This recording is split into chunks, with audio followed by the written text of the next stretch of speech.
그래서 이제 되게 한국의 어떤 평론가분들이나 기자분들이 그런 걸 캐치 못하시는 게 되게 저는 안타까운 것 중에 하나인데 이제 뭐 후크송에 대해서 뭐 의미 없는 후크의 나열이 뭐 비난할 일이 아니에요. 시대가 변하고 있는 거거든요. 사람들이 그걸 원하는 거예요. 옛날처럼 더 이상 좋고 아름다운 가사만을 원하지 않는단 말이에요. 귀에 와서 두드려주고 심장을 심장에다가 옛날에는 심장을 조물조물했으면 이제는 때리는 걸 원하는데 애들 노래도 그런 것들이 실제적으로 시도를 했고 반응이 좋더라고요. 이건 너무 재밌다라는 생각을 해서 이제 굉장히 그쪽에 포인트를 맞춰서 음색적으로 그걸 잘 살리는 거를 되게 노력을 했고. 근데 지금 아까 이제 후크송 말씀하셨는데 요즘에 그러니까 심장 박동을 같이 쳐주는 그거 그러니까 듣는 노래가 아니라 보는 노래야 이런 비난이 굉장히 많았고 그럴 때마다 후크송 얘기를 하잖아요. 거기에 대해서 다른 의견을 얘기하시더라고요. 한국 대중음악에 대해서도. 그게 이런 것 같아요. 되게 복합적인 입장이고 제가 정확하게 했던 얘기들은 뭐는 뭐다라기보다는 모든 측면들을 고려할 수 있게 좀 공정하게 우리 얘기를 해보자라는 거였어요. 이제 그중에 대표적인 게 시장 편향. 저 옹호한 적 없어요. 그러니까 시장 편향이 옳다라고도 얘기한 적이 없고 저는 사실은 굉장히 슬픈 사람 중에 하나인 게 사실 제가 진주 때부터 프로듀스를 했고 진주, K-윌, 에이트, 임정희 이런 친구들은 다 보는 음악이 아니에요. 듣는 음악 쪽 사람인데 이런 분들의 프로듀스를 쭉 했던 제 입장에서 보는 음악 편중이 뭐 얼마나 즐겁겠어요. 오히려 되게 야박해요. 대중들이. 왜 안 들어줄까? 왜 안 사줄까? 안 들어줄까가 아니라 사업적으로 봐도 시장이 다양해야 새로운 시도들이 있고 더 큰 프로핏을 얻을 수 있기 때문에 다양한 시장을 더 선호해요. 단지 당장 장사가 안 되는데 그거를 미래를 보고 하기에는 너무 안 된다, 장사가. 예를 들면 이러잖아요. 아이돌 판 나오면 10만 장 팔리는데 임정희 씨 판 5천 장 팔기도 어렵단 말이에요. 그거를 어떻게 하라는 얘기냐라는 얘기가 하나였던 거고 또 하나는 그거를 자꾸 아이돌을 비난하는 논리로 쓰는데 그게 비난의 근거가 될 수 있나? 우리나라 아이돌들 너무 잘하는데 노래를 못한다. 노래 잘하고요. 춤 세계에서 제일 잘 춘다고요. 근데 심지어 노래 잘하고 춤 잘 추는데 얼굴까지 예쁘고 몸매도 좋은데 연기도 되는 친구가 한 팀에 5명이면 5명이 다 그래.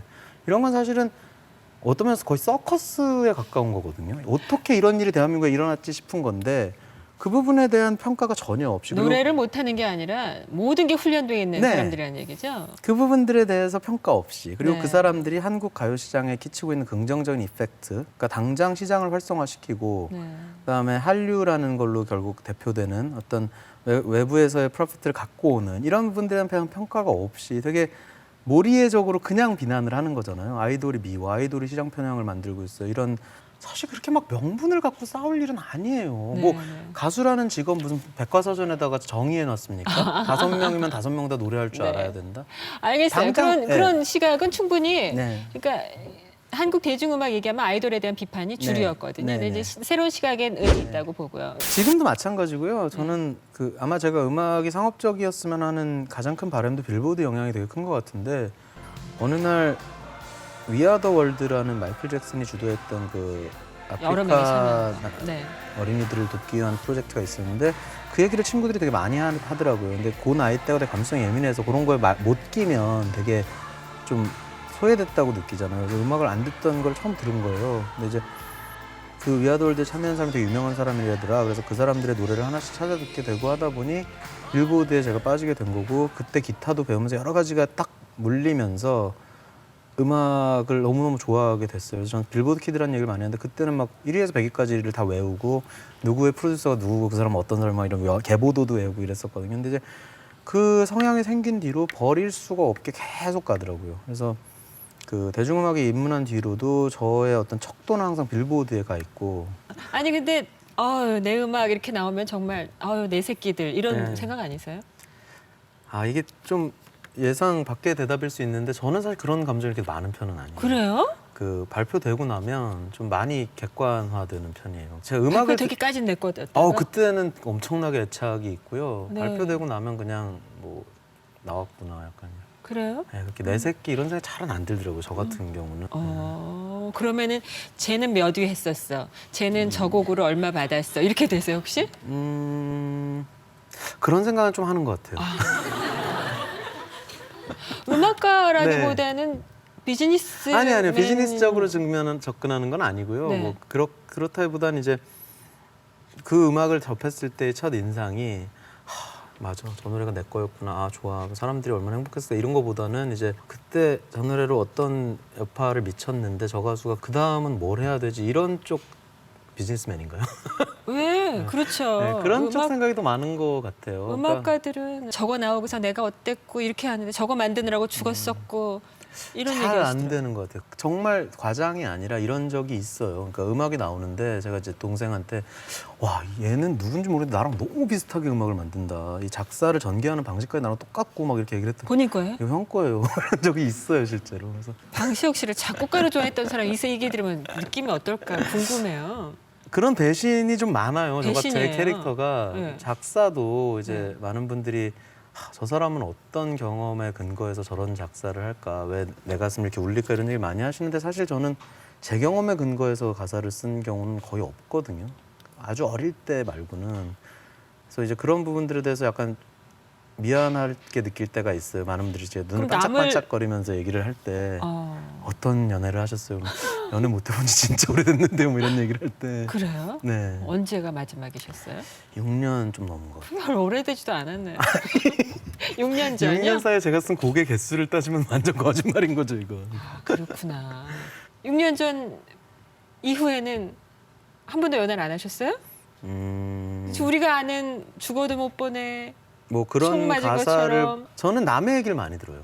누구든 새로운 사람을 만나면 예를 들면 백지연 씨도 이런 자리가 아닌 데서 만나면 언제 연애하셨어요? 왜 헤어졌어요? 뭐가 싫었어요? 뭐가 이런 걸 굉장히 많이 물어보고. 저한테요?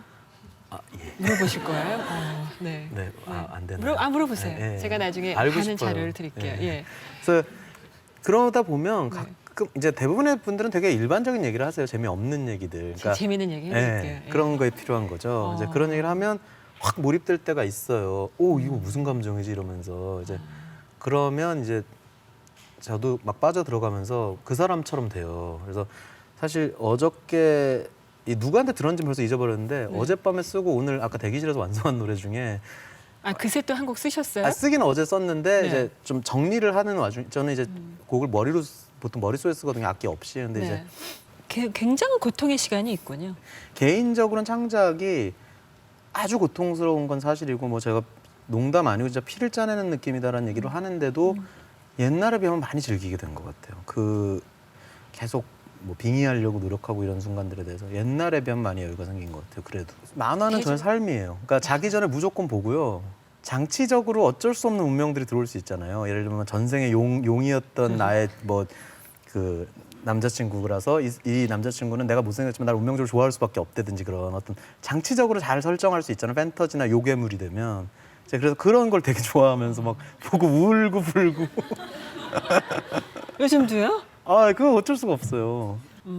영화도 그런 순정적인 그 장면. 장면들이 있는 영화를 좋아해요. 그 주걸륜이라는 친구가 만든 영화 중에도 이거 너무 이것도 클리셰 덩어리인데 한 공간을 놓고 몇십 년을 사이에 두고 서로 악보를 거꾸로 연주하면 이렇게 그 안에서 만나는 뭐 이런 게 있어요. 진짜 클리셰거든요. 근데 그런 거 보고 막 대낮에 집에서 우셨군요. 40 먹은 남자가 철철. 팬티 한 장 걸치고 앉아서 보다가 막 엉엉 우는 거죠. 심지어 그럴 때 짜장면 먹고 있으면 너무 창피해요. 먹으면서 이렇게 우는 거예요. 정말요? 아무도 없죠 옆에? 혼자 삽니다. 혼자 그래야죠. 그렇게 울 수 있고 그렇게 감정이입이 되는 감성 자체가 음악가로서의 타고난 재능 아닌가요? 근데 이제 어느 예술이나 마찬가지고 어느 분야나 마찬가지로 결국 스킬풀리 타고나는 것들이 더 중요하거든요. 이 베이스를 갖고 있다는 건 사실 나중에는 그게 큰 도움이 될지 모르겠지만 기본적으로 출발할 때는 별로 중요하지 않고. 그래도 베이스가 중요한 것 같아요. 이제 와서 끼워 맞춰 보니 이게 너한테는 핵심이었구나 하면 재능일 수 있는 것 같아요. 그건 제가 의식적으로 훈련한 재능은 아니니까 어릴 때부터 잘 울었고. 많은 가수들이 작곡가 방시혁 씨가 나를 어떻게 듣나 이런 게 궁금하기도 할 것 같은데 방시혁 씨는 어떤 사람한테 감동 받으세요? 저는 가수한테 제일 중요한 건 전달하는 의지라고 생각해요. 뭔가를 전달하고 말겠다는 의지. 그래서 제가 오죽하면 막 화를 버럭버럭 낼 때는 말도 안 되는 얘기인데 뜻만 있으면 다 들린다고 막 이래요. 그러니까 사실 말도 안 되잖아요. 뜻만 있으면 어떻게 다 들려. 성대도 제대로 써야 되고 그 구강 구조도 연구를 해야 되고 혓바닥도 잘 써야 되고 하는데 이제 그 정도로 저는 의지를 되게 중요시 진정성. 여기는데 네. 진정성 정말 뭐 진정성이라고도 진정성. 얘기할 예. 수 있죠. 하여튼 가슴에서 뭘 하고 싶다. 근데 많은 가수들이 이거 없거든요. 스킬만 생각하고 여기를 뭐 두성으로 낼까요, 흉성으로 낼까요 해석하려고 해요 노래를. 근데 네. 이제 해석은 다 두 번째 문제인데 그런 게 들릴 때가 있어요. 녹음을 하다가 이럴 때가 있어요. 그 전달하고 말겠다. 네가 싫어도 내 뜻을 전달할 거야 이런 거. 그럴 때 감동을 주고